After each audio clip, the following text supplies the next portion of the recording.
Hello everyone, আমি রয়েছি রণদীপ তোমাদের সঙ্গে, আর তোমরা শুনছ অলৌকিকের সন্ধানের একটা নতুন এপিসোড।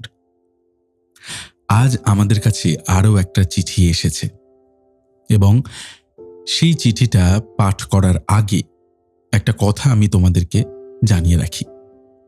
সেটা হলো, অলৌকিকের সন্ধানে ধীরে ধীরে একটা বড় পরিবারে রূপান্তরিত হচ্ছে। আমরা সবাই প্রতিদিন একটা একটা করে সাবস্ক্রাইবার এসে জড়ো হচ্ছি এই বিগ ফ্যামিলিতে। Welcome to our family. তোমরা তো নিজের মানুষ, আর নিজের মানুষদের কাছে আমরা একটু দাবি দাওয়া তো রাখতেই পারি। এখন কি দাবি রাখার? দাবি আমাদের খুব অল্প। এই যে ভিডিওটা তোমরা শুনছো, মানে দেখছো, শুনছো, যাই বলা যায় না কেন, এই ভিডিওটা একটু শেয়ার করে দাও তোমাদের বন্ধু বান্ধব বা ফ্যামিলি গ্রুপে। টুক করে এই ভিডিওর লিঙ্কটা শেয়ার করে দাও, আর তাদের বলে দাও যে এরকম একটা নতুন চ্যানেল এসেছে, এরা এরকম কাজ করছে, সত্যি ভৌতিক অভিজ্ঞতা তারা পাঠ করে। সবাই শুনুক, যাদের যাদের জীবনে এরকম অভিজ্ঞতা আছে তারা আমাদের পাঠাক। আমরা তাদের অভিজ্ঞতাও শেয়ার করে নেব আমাদের এই বিগ ফ্যামিলিতে। আর কিছু বলার নেই। চ্যানেল সাবস্ক্রাইব, কমেন্ট, এগুলো তো হতেই থাকবে, কিন্তু এই মুহূর্তে আমাদের বোধহয় শেয়ার হওয়াটা সব থেকে বেশি দরকার। তাই ওই দাবিটুকুই রাখলাম। আজ আমাদের যে চিঠি পাঠিয়েছে তার নাম পরিধি। খুব সুন্দর নাম পরিধি তোমার। পরিধি, তুমি লিখছ কল্যাণী থেকে। শুরু করছি পরিধির চিঠি।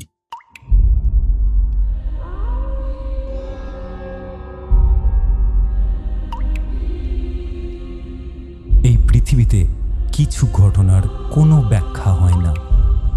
ওয়েলকাম টু অলৌকিকের সন্ধানে, ভয় যেখানে সত্যি হয়। আমি সৌম, আর আমি রয়েছি রণদীপ আপনাদের সঙ্গে। আর আমাদের আজকের ঘটনাটা এমন একজন পাঠকের, যিনি নিজের চোখে দেখেছেন এমন এক ঘটনা যা তাকে আজও বিশ্বাস করতে বাধ্য করেছে যে অলৌকিক ঘটনা সত্যিই এই দুনিয়ায় ঘটে। আসুন শুরু করি আজকের কাহিনী এবং জানি সত্যি কি কিছু অলৌকিক আছে তার সেই অভিজ্ঞতায়।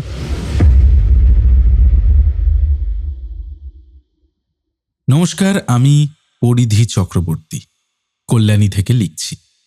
আপনাদের অলৌকিকের সন্ধানে চ্যানেলটা আমি নিয়মিত দেখি। আজ আমি আমার বাবার তরুণ বয়সের একটা ঘটনা আপনাদের সঙ্গে শেয়ার করতে চাইছি। এই ঘটনা আমি যতবার শুনি আমার গায়ের লোম খাড়া হয়ে যায়।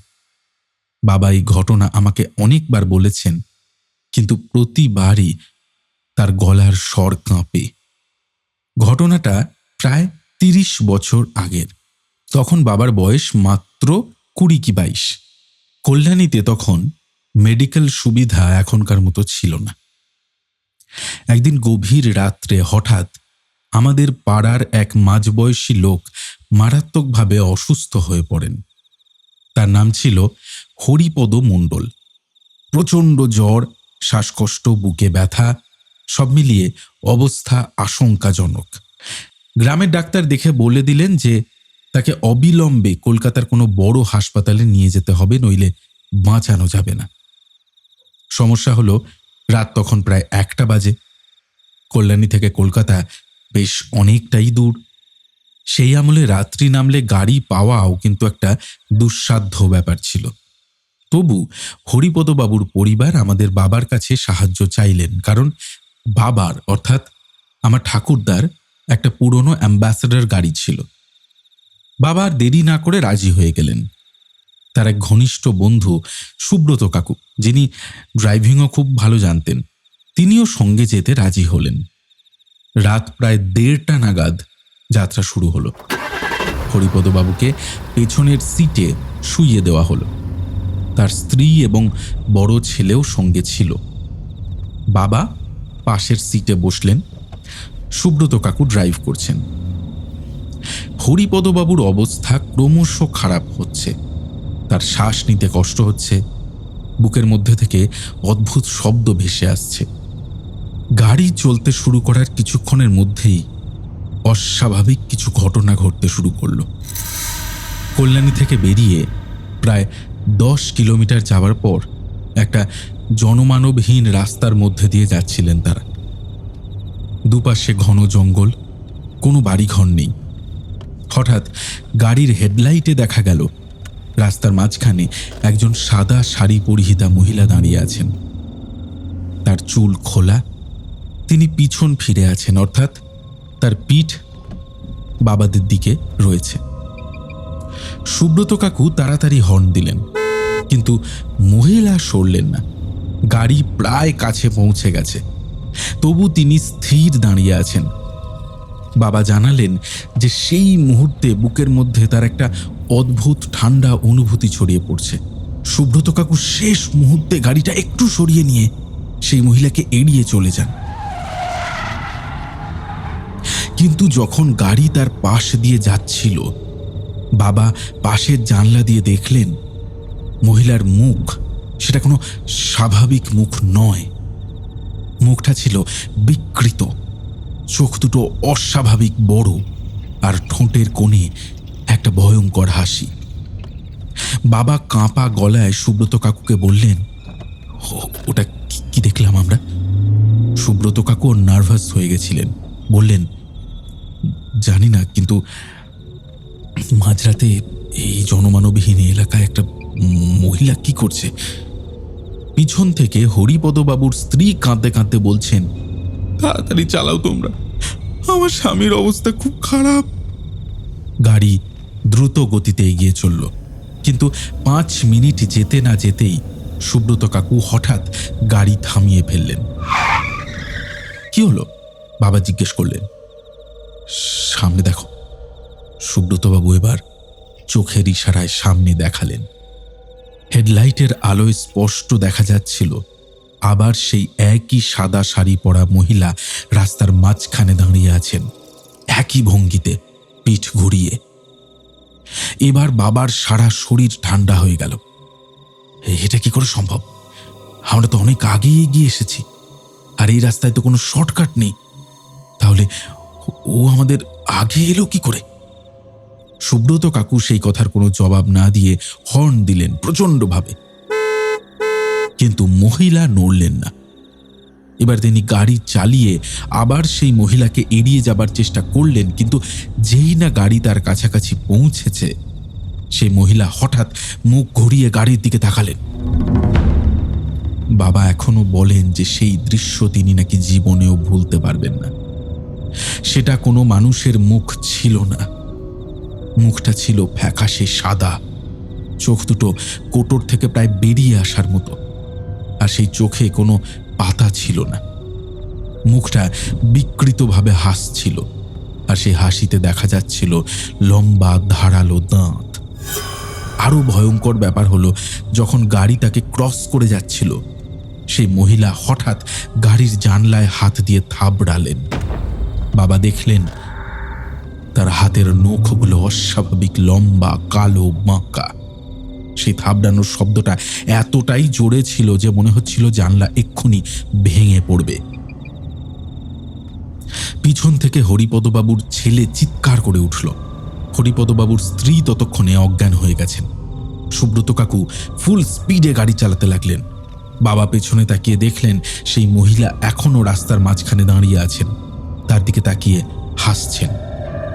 কিন্তু সব থেকে ভয়ঙ্কর ব্যাপার হলো, মনে হচ্ছিল যেন তিনি শূন্যে ভাসছেন, তার পা মাটি ছুঁয়ে নেই। প্রায় 10 মিনিট গাড়ি চালানোর পর সুব্রত কাকু একটা সরকারি চেকপোস্টের কাছে এসে গাড়ি থামালেন। সেখানে 2জন পুলিশ দাঁড়িয়েছিল। তারা এগিয়ে এসে জিজ্ঞেস করলেন, কি ব্যাপার, এত রাত্রে কোথায় যাচ্ছেন? বাবা এবং সুব্রত কাকু পুরো ঘটনা বললেন। তার উত্তরে একজন পুলিশ হেসে বললেন, আরে বাবা, আপনারা নিশ্চয়ই গ্রামের কোনো মহিলাকে দেখেছেন যে হয়তো কোথাও যাচ্ছিল। কিন্তু এবার অন্য পুলিশটি, যিনি বয়স্ক ছিলেন, তিনি গম্ভীর হয়ে বললেন, আপনারা কোন রাস্তা দিয়ে আসছিলেন? বাবা রাস্তার নাম বললেন। বয়স্ক পুলিশটা মাথা নাড়লেন, বললেন, দেখুন, ওই রাস্তায় প্রায় এরকম ঘটনা ঘটে। অনেকেই দেখেছে সেই সাদা শাড়ি পরা মহিলাকে। বলা হয় অনেক বছর আগে নাকি ওই রাস্তায় একটা দুর্ঘটনায় একজন বিধবা মারা গিয়েছিলেন। তারপর থেকে নাকি তার আত্মা ওই রাস্তায় ঘুরে বেড়ায়। যাই হোক, আপনারা এসব চিন্তা করবেন না। আমার সঙ্গীটি এইগুলো জানে না, কারণ ওর আজকে প্রথম দিন ডিউটি। আমরা যারা এখানে নিয়মিত ডিউটি করি, আমরা অনেকেই এই ঘটনাটা জানি। আপনারা এগিয়ে যান। এই কথা শুনে বাবার এবং সুব্রত কাকুর রক্ত যেন জমে বরফ হয়ে গেল। কিন্তু তাঁরা আর দেরি করতে পারলেন না, কারণ হরিপদবাবুর অবস্থা সংকটজনক হয়ে উঠছিল। তারা আবার যাত্রা শুরু করলেন। পুলিশ এবার তাদের একটা ভিন্ন রাস্তা দিয়ে যাওয়ার পরামর্শ দিলেন, যেটা একটু ঘুরপথ, কিন্তু তুলনামূলকভাবে জনবসতিপূর্ণ। প্রায় আধ ঘন্টা ভালোভাবেই চালানোর পর আবার কিছু অদ্ভুত ঘটনা ঘটতে শুরু করলো। গাড়ির ভিতরে হঠাৎ একটা বিশ্রী গন্ধ ছড়িয়ে পড়ল, পচা মাংসের মতো গন্ধ। সবাই নাক চেপে ধরল। এই গন্ধ কোথা থেকে আসছে? বাবা জিজ্ঞেস করলেন। জানি না। এই জানলাটা খুলে দিই নাকি? সুব্রত কাকু বললেন। জানলা খোলার পরেও গন্ধ কমল না, বরং আরো বাড়ল। সেই সঙ্গে গাড়ির ভিতরের তাপমাত্রা হঠাৎ করেই যেন কমে গেল। শীতের রাত হলেও এতটা ঠান্ডা স্বাভাবিক নয়। আর সেই সময় অ্যাম্বাসেডারে এসি বলে কোনো ফাংশন ছিল না। বাবাদের মনে হচ্ছিল যেন ওরা কোনো ফ্রিজারের ভেতর বসে আছেন।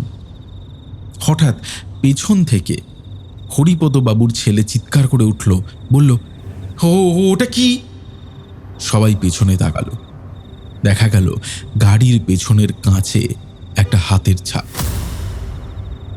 কিন্তু সেটা কোনো সাধারণ হাতের ছাপ নয়। আঙুলগুলো অস্বাভাবিক লম্বা, আর ছাপটা যেন ভেতর থেকে, মনে হচ্ছে গাড়ির ভিতর থেকে কেউ কাঁচে হাত দিয়েছে। কিন্তু গাড়ির ভেতরে তো হরিপদবাবু, তার স্ত্রী রয়েছেন। তার স্ত্রী তো অজ্ঞান, এবং তার এই ছেলে ছাড়া আর কেউ নেই। আর হরিপদবাবু তো শুয়ে রয়েছেন, তার নড়াচড়া করার ক্ষমতাই নেই। বাবা ভয়ে ভয়ে পেছনে তাকালেন, দেখলেন হরিপদবাবু চোখ বন্ধ করে শুয়ে আছেন।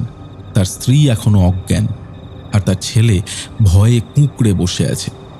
তাহলে সেই হাতের ছাপ কার? হঠাৎ গাড়ির স্টিয়ারিং নিজে নিজে ঘুরতে শুরু করলো। সুব্রত কাকু প্রচণ্ড শক্তি দিয়ে স্টিয়ারিং ধরে রাখার চেষ্টা করলেন, কিন্তু মনে হচ্ছে কেউ যেন অদৃশ্য হাত দিয়ে স্টিয়ারিং অন্যদিকে ঘোরাবার চেষ্টা করছে। আরে স্টিয়ারিংটা ধরে রাখ, ধরে রাখ! বাবা চিৎকার করলেন এবং তিনিও স্টিয়ারিং ধরতে গেলেন। এরপর দুজনে মিলে কোনো রকমে গাড়ি সামলে রাস্তায় দাঁড় করালেন। কিন্তু ততক্ষণে গাড়ি রাস্তার পাশের একটা গাছের সঙ্গে ধাক্কা খেয়ে গেছে। সৌভাগ্যবশত ধাক্কাটা খুব জোরে লাগেনি, তাই গাড়ি বা যাত্রীদের তেমন ক্ষতি হয়নি। কিন্তু এবার হলো আর এক সমস্যা, গাড়ি আর স্টার্ট হয় না। সুব্রত কাকু বারবার চেষ্টা করলেন, কিন্তু ইঞ্জিন স্টার্ট নিচ্ছে না। এই, এখন কি করব? বাবা আতঙ্কিত গলায় বললেন। সুব্রত কাকু বললেন, গাড়ি থেকে নামতে হবে, চল বনেটটা খুলে দেখি। কিন্তু এই অন্ধকার জনমানবহীন রাস্তায় গাড়ি থেকে নামার সাহস কারোর হচ্ছিল না। চারপাশে ঘন অন্ধকার, শুধু গাড়ির হেডলাইটের আলো জ্বলছে। হঠাৎ হরিপদবাবুর ছেলে ফিসফিস করে বলল, ওই দেখো, ওখানে কে যেন একটা দাঁড়িয়ে আছে। সবাই তাকালো। হেডলাইটের আলোর বাইরে অন্ধকারে কিছু একটা নড়ছে, একটা কালো ছায়া। আর সেই ছায়া এবার ধীরে ধীরে গাড়ির দিকে এগিয়ে আসছে। বাবার হাত পা ঠান্ডা হয়ে গেল। সুব্রত কাকু আবার ইঞ্জিন স্টার্ট দেওয়ার চেষ্টা করলেন, তার হাত কাঁপছিল। এবার সেই ছায়া আরও কাছে এলো। এবার দেখা গেল সেটা একটা অদ্ভুত আকৃতির জিনিস, মানুষের মতো কিন্তু মানুষ নয়, লম্বা, বাঁকা আর অস্বাভাবিক ভঙ্গিতে হাঁটছে। স্টার্ট করো, তাড়াতাড়ি স্টার্ট করো, বাবা বলে উঠলেন। সুব্রত কাকু প্রচন্ড শক্তি দিয়ে স্টার্টার ঘোরালেন, একবার, দুবার, তিনবার। শেষমেশ ইঞ্জিন স্টার্ট হলো। সেই ছায়া ততক্ষণে প্রায় গাড়ির কাছে পৌঁছে গিয়েছে। বাবা যখন গল্পটা বলতেন তখন তিনি বলতেন যে শেষবার পেছনে তাকিয়ে তিনি যা দেখেছিলেন তা মানুষের ভাষায় বর্ণনা করা যায় না। সেটা একটা বিকৃত কালো ছায়ার মতো জিনিস, যেটার কোনো স্পষ্ট আকৃতি ছিল না, কিন্তু যেখানে মুখ থাকার কথা সেখানে একটা বিশাল অন্ধকার গহ্বর ছিল। মনে হচ্ছিল সেটা যেন সব কিছু গিলে ফেলতে চাইছে। সুব্রত কাকু ফুল স্পিডে গাড়ি চালিয়ে সেই জায়গা থেকে পালিয়ে গেলেন। এরপর প্রায় মিনিট 15 কেউ কোনো কথা বলতে পারল না, সবাই শুধু ভয়ে কাঁপছিল। এরপর তারা একটা ছোট শহরের মধ্যে দিয়ে যাচ্ছিলেন। রাস্তায় কিছু দোকান খোলা আছে, কিছু মানুষজন চলাফেরা করছে। এবার একটু নিরাপদ বোধ হতে লাগলো তাদের, কিন্তু এই শান্তি বেশিক্ষণ স্থায়ী হলো না। শহর পেরিয়ে যাবার পর আবার জনমানবহীন রাস্তা। এবার একটা নদীর ওপর দিয়ে একটা পুরনো ব্রিজ পার হতে হবে। ব্রিজের ওপর দিয়ে যখন গাড়ি চলছিল, হঠাৎ পেছন থেকে হরিপদবাবুর স্ত্রী, যিনি তখনও অর্ধ সচেতন অবস্থায় ছিলেন, চিৎকার করে উঠে বললেন, থামাও, গাড়ি থামাও। কি হয়েছে? বাবা জিজ্ঞেস করলেন। আমার স্বামীর শ্বাস বন্ধ হয়ে যাচ্ছে, কিছু একটা করো, তিনি কাঁদতে কাঁদতে বললেন। সুব্রত কাকু ব্রিজের ওপরেই গাড়ি থামালেন। বাবা তাড়াতাড়ি পেছনে গিয়ে দেখলেন হরিপদবাবুর অবস্থা সত্যি খুব খারাপ। তার শ্বাস নিতে খুব কষ্ট হচ্ছে, মুখ নীল হয়ে গেছে। বাবা তার মুখে হাওয়া করতে লাগলেন। সুব্রত কাকু জানলা খুলে দিলেন। কিছুক্ষণ পর হরিপদবাবুর অবস্থার সামান্য উন্নতি হল, কিন্তু ততক্ষণে সবাই টের পেল যে চারপাশের পরিবেশটা হঠাৎ কেমন যেন পাল্টে গেছে। ব্রিজের উপর দাঁড়িয়ে থাকা অবস্থায় তারা ফিল করছে যে তাদের চারপাশে মৃত্যুর মতো নীরবতা। নিচে নদীর জল বইছে কিন্তু কোনো শব্দ নেই, বাতাস বইছে কিন্তু কোনো শব্দ নেই। এমনকি তারা নিজেরা যে নিজেদের মধ্যে কথা বলছেন, মনে হচ্ছিল সেই শব্দগুলোও যেন কোথায় হারিয়ে যাচ্ছে। আর সবথেকে ভয়ঙ্কর ব্যাপার হলো, ব্রিজের রেলিংয়ের বাইরে নদীর ওপরে অনেকগুলো সাদা ছায়া ভাসছে। তারা দেখতে মানুষের মতো, কিন্তু তারা ভাসছে, হাঁটছে না। বাবা ফিসফিস করে বললেন, সুব্রত, ওইদিকে। সুব্রত কাকু মাথা নাড়লেন, বললেন, হ্যাঁ দেখেছি, এই জায়গা ছাড়তে হবে এক্ষুনি। তারা আবার গাড়িতে উঠে বসলেন, কিন্তু সেই একই সমস্যা, গাড়ি স্টার্ট হচ্ছে না। সুব্রত কাকু বারবার চেষ্টা করতে লাগলেন। এইবার সেই সাদা ছায়াগুলো ব্রিজের দিকে ভেসে আসছে। ধীরে ধীরে তারা গাড়ির দিকে এগিয়ে আসছে। বাবা দেখলেন সেই ছায়াগুলোর কোনো পা নেই, শুধু ভাসমান শরীর। আর তাদের মুখগুলো সেই একই রকম, অর্থাৎ সম্পূর্ণ ফাঁকা, অন্ধকার গহ্বর। গাড়ি স্টার্ট হচ্ছে না কেন? বাবা প্রায় চিৎকার করে উঠলেন। আরে চেষ্টা করছি তো।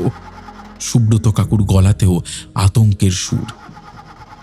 পিছন থেকে হরিপদবাবুর ছেলে কান্নায় ভেঙে পড়ল। তার মা তাকে বুকে জড়িয়ে ধরলেন। তিনি নিজেও ভয়ে কাঁপছেন। সেই ছায়াগুলো এখন ব্রিজের রেলিংয়ের কাছে।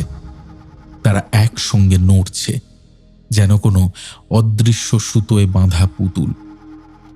হঠাৎ একটা ছায়া রেলিং পার হয়ে গাড়ির দিকে ভাসতে শুরু করল।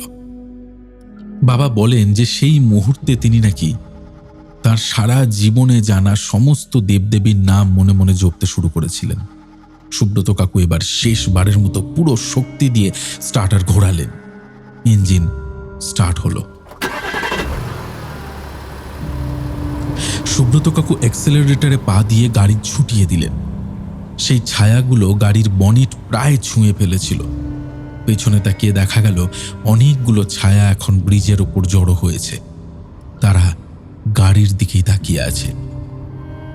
ব্রিজ পার হয়ে আসার পর কিছুটা স্বস্তি এলো, কিন্তু সবার মুখে এখনো ভয়ের ছাপ। হরিপদবাবুর অবস্থা এদিকে আরও খারাপ হচ্ছিল। তার শ্বাস প্রশ্বাস অনিয়মিত হয়ে গেছে। সুব্রত, কলকাতা আর কত দূর? বাবা জিজ্ঞেস করলেন। এখনো প্রায় 20 কিলোমিটার, সুব্রত কাকু উত্তর দিলেন। কিন্তু মনে হচ্ছিল সেই 20 কিলোমিটার পার হওয়া বোধহয় অসম্ভব। প্রতি মুহূর্তে যেন কোনো না কোনো ভয়ঙ্কর ঘটনা ঘটছিল। 10 মিনিট পর গাড়ির রেডিও, যেটা বন্ধ ছিল, হঠাৎ নিজে নিজেই চালু হয়ে গেল।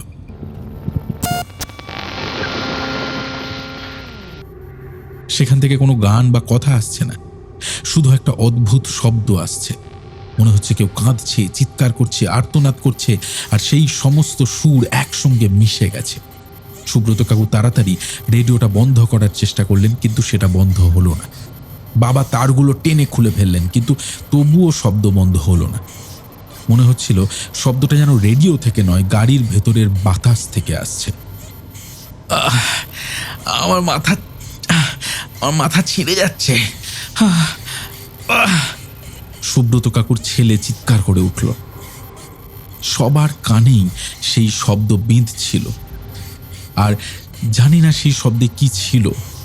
সবার মাথায় প্রচণ্ড যন্ত্রণা শুরু হলো।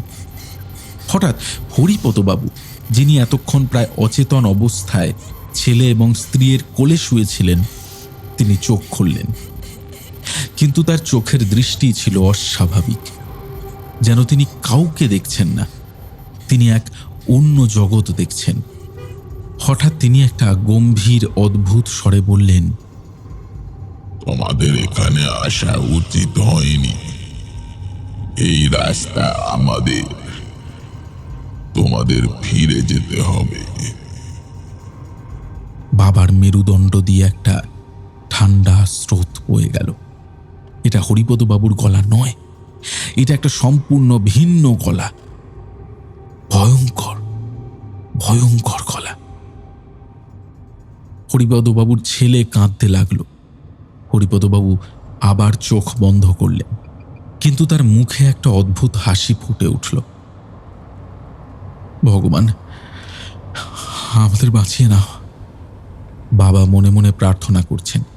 সুব্রত কাকু যত দ্রুত সম্ভব গাড়ি চালাচ্ছেন। তখন রাত প্রায় 3:30। আকাশ এখনো অন্ধকার, কিন্তু ভোর হতে আর বেশি দেরি নেই। হঠাৎ গাড়ির সামনে একটা বিশাল কালো কুকুর রাস্তার মাঝখানে এসে দাঁড়ালো। কিন্তু সেটা কোনো সাধারণ কুকুর নয়, সেটা ছিল বিশাল আকারের, প্রায় একটা ছোটখাটো গরুর মতো। তার চোখ দুটো জ্বলজ্বল করছিল লাল আগুনের মতো।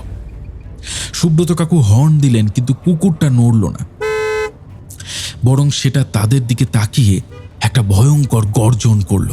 সেই গর্জনের শব্দ এতটাই জোরে ছিল যে মনে হচ্ছিল গাড়ির কাঁচ ভেঙে যাবে। ওকে পাশ কাটিয়ে যাও, কোনো উপায় নেই, বাবা বললেন। সুব্রত কাকু গাড়ি ঘুরিয়ে কুকুরটাকে এড়িয়ে যাবার চেষ্টা করলেন, কিন্তু যেই না গাড়ি তার পাশ দিয়ে যেতে চাইল, কুকুরটা লাফ দিয়ে গাড়ির ওপর উঠে এলো। তার বিশাল থাবা গাড়ির ছাদে আঘাত করল। প্রচণ্ড শব্দ হলো, সবাই চিৎকার করে উঠল।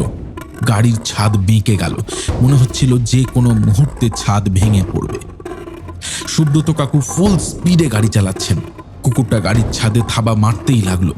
তীক্ষ্ণ নখের শব্দ শোনা যাচ্ছিল, মনে হচ্ছিল সে গাড়ির ছাদ ফুটো করে ভেতরে ঢুকে পড়বে। বাবা বললেন, জানলা কেউ খুলো না, কিন্তু কেউ কিন্তু জানলা খুলো না। প্রায় 5 মিনিট ধরে সেই ভয়ঙ্কর অবস্থা চলল। কুকুরটা গাড়ির ছাদে থাবা মারছে, গর্জন করছে। হঠাৎ একটা জোরে ঝাঁকুনি পড়ায় কুকুরটা গাড়ি থেকে লাফিয়ে নেমে গেল। পেছনে তাকিয়ে দেখা গেল কুকুরটা রাস্তার মাঝখানে দাঁড়িয়ে তাদের দিকে এক দৃষ্টে তাকিয়ে আছে। তার চোখ দুটো এখনো লাল আগুনে ধিকি ধিকি জ্বলছে।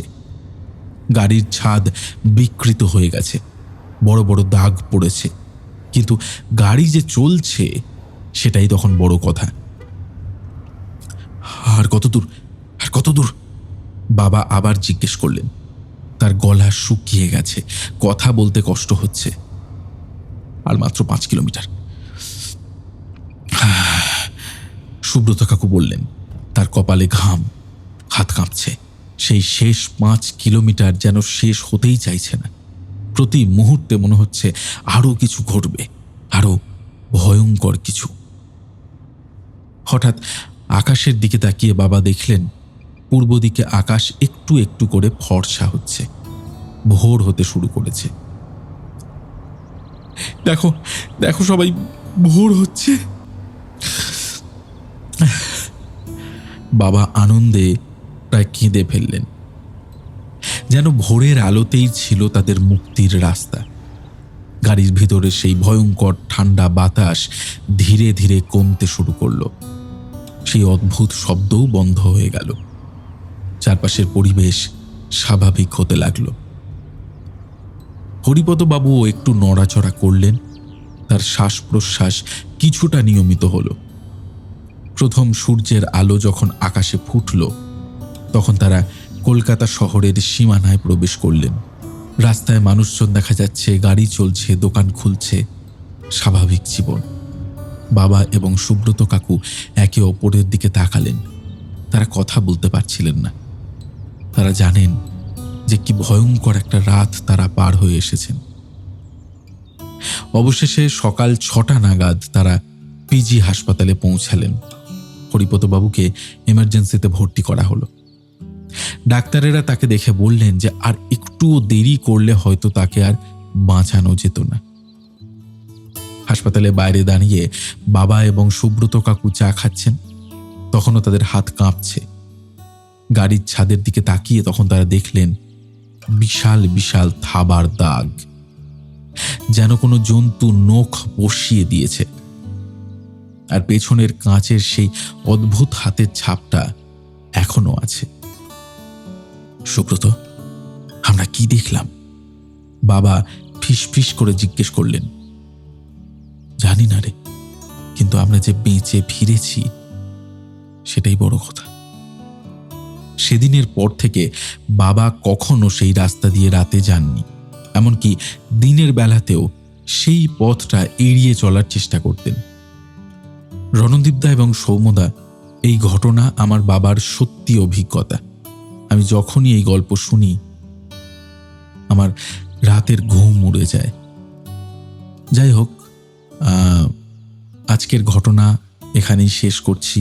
তোমরা সবাই ভালো থেকো এবং এরকমই হাড় হিম করা বিভিন্ন ঘটনা আমাদের শোনাতে থেকো। ধন্যবাদ। বিনীত, পরিধি চক্রবর্তী, কল্যাণী, নদিয়া। থ্যাংক ইউ পরিধি, এরকম একটা অসাধারণ চিঠি আমাদের পাঠানোর জন্য এবং কাকুর সঙ্গে ঘটে যাওয়া এই অসাধারণ একটা এক্সপিরিয়েন্স, এরকম একটা হাড় হিম করা এক্সপিরিয়েন্স আমাদের সঙ্গে, আমাদের পুরো অলৌকিকের সন্ধানের পরিবারের সঙ্গে শেয়ার করে নেবার জন্য। তাহলে আর কি কি করতে হবে নতুন করে বলছি না। সাবস্ক্রাইব, শেয়ার, হাইপ, যা যা হয় এগুলো করে দিও। আজকের মতো টাটা। তাহলে দেখা হচ্ছে সামনের একটা দুর্দান্ত এপিসোড নিয়ে। ভালো থেকো সবাই। নমস্কার।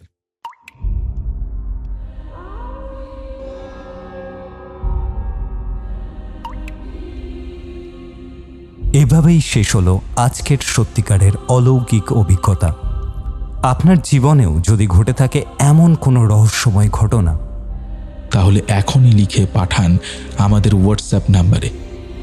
নাম্বারটা হলো 9474422000। আরেকবার বলে দিই, 9474422000। শুধুমাত্র বাংলা ফন্টে টাইপ করেই পাঠাবেন। আর সাবস্ক্রাইব করতে ভুলবেন না অলৌকিকের সন্ধানে, কারণ ভয় এখানে সত্যি হয়।